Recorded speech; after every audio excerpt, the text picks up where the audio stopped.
We've known for a very long time, if you've been paying attention, that the real target of the war on drugs is known to be Black Americans. We know this intuitively. We know from so much that has been uncovered that in the wake of the Civil Rights Act of 1964, right wingers wanted some way to keep control and incarcerate Black Americans, and thus was born the so-called war on drugs, which has been, of course, an abortive failure. But we now have a new study from Northwestern University which points to some really interesting racial differences about drug use. According to the study's findings published in the American Journal of Public Health, abuse and dependence on hard drugs, okay, opiates, amphetamine, etc., are less common among delinquent African American youth than among those who are non-Hispanic white. This was an extensive study conducted over a 12-year period. They interviewed over 1,800 youth, about two-thirds male, one-third female, between the ages of 10 and 18, who had been detained at Cook County Juvenile Temporary Detention Center in Chicago. Researchers interviewed the participants in the study up to 9 times throughout the course of their 20s.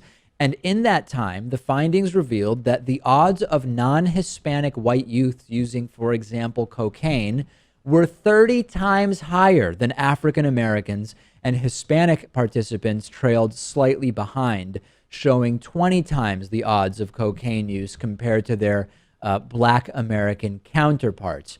When you look, Lewis, at the stereotypes, when you look at the likelihood of being arrested for drug use, when you look at the likelihood of being incarcerated for drug use, disproportionately Black Americans and Hispanics. But when you look at drug use of hard drugs specifically, the use rate among non-Hispanic whites is exponentially higher. Stunning, isn't it? Although maybe not if you've been paying attention for the last 30 years.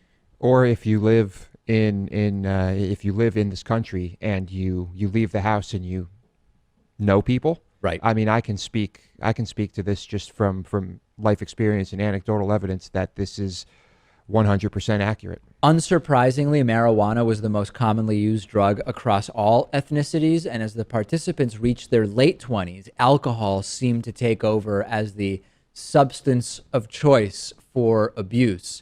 Can we say beyond any doubt whatsoever that the war on drugs has been not only one of the biggest law enforcement and public health failures of the United States of the last 30 years, but also one of the biggest race relations or racially tinged failures of the last 30 years?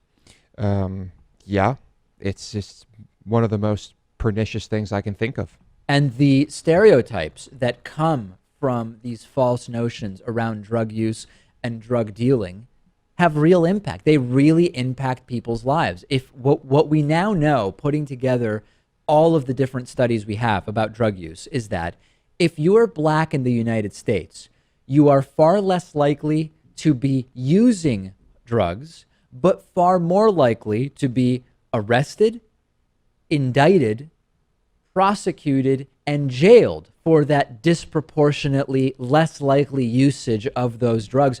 I'm having a hard time thinking of a better example of how, hey, we've got a half Black president. Fantastic. Racism is alive and well in the United States.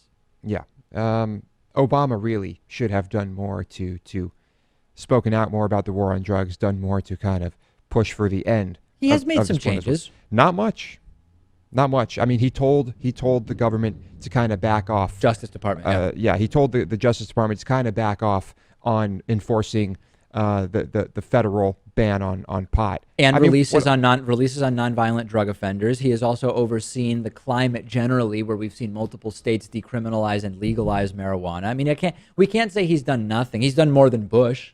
Well, that wasn't hard to do. No, it was in almost every aspect, other than blowing up the deficit. President Obama was, or not even that. I mean, the standard with the deficit was a totally different one. George W. Bush exploding it and Barack Obama reducing it. But yes, in many ways, President Bush setting a very low standard for President Obama to achieve.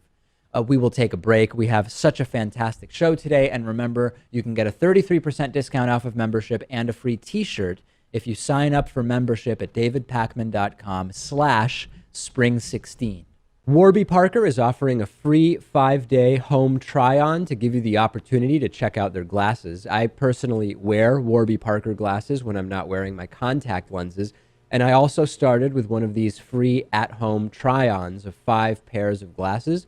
You can get your free home try-on and support the David Pakman Show at warbyparkertrial.com/TDPS. I don't really like going into glasses stores and trying on glasses while the salesperson sort of hovers over me, and I like more than 30 seconds to actually figure out whether I like the glasses. So with the Warby Parker home try-on, I was able to pick 5 pairs that I liked, put them on in the comfort of my own home, pick the one I like the most, and then Warby Parker put my prescription lenses in there for me. A lot of people don't know that the eyeglass industry is controlled by just a few big corporations that keep prices very high, like $300 for prescription glasses high, which is just insane. Warby Parker glasses start at $95. That's what mine cost. And for every pair of glasses sold, Warby Parker distributes a pair of glasses to someone in need. You can try 5 pairs and see what you like. Check out the at-home trial and support our show by going to warbyparker.com/TDPS. It costs nothing.